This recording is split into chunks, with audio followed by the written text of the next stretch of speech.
আসসালামু আলাইকুম রহমতুল্লাহি ওবারাকাতুহু।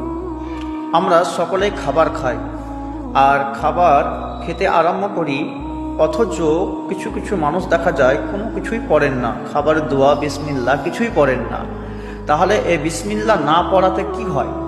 যখন আপনি খাবার খেতে আরম্ভ করে দেন, তখন যদি খাবারের দোয়া বা বিসমিল্লাহ যদি না পড়েন, তাহলে কিন্তু ওই খাবারে শয়তান সামিল হয়ে যায়, মানে আপনার সঙ্গ হয়ে শয়তানও আপনার খাবার খেতে আরম্ভ করে দেয়। তাহলে যদি আপনি খাবার খেতে আরম্ভ করে দিলেন, বিসমিল্লাহ পড়লেন না, তাহলে কিন্তু আপনার খাবারে শয়তান সামিল হয়ে গেল। তাই খাবার শুরুতেই আল্লাহর রহমতে আল্লাহর নাম অর্থাৎ বিসমিল্লাহির রহমানির রহিম কিংবা খাবার দোয়া আল্লাহুম্মা বারিক লানা ফিমা রাযাকনা ওয়া কিনা আযাবান নার, আর খেতে আরম্ভ করলে বিসমিল্লাহি ওয়া আলা বারাকাতিল্লাহ অবশ্যই পাঠ করুন। এতে বরকত রয়েছে এবং এর মধ্যে শিফা রয়েছে। সুবহানাল্লাহ।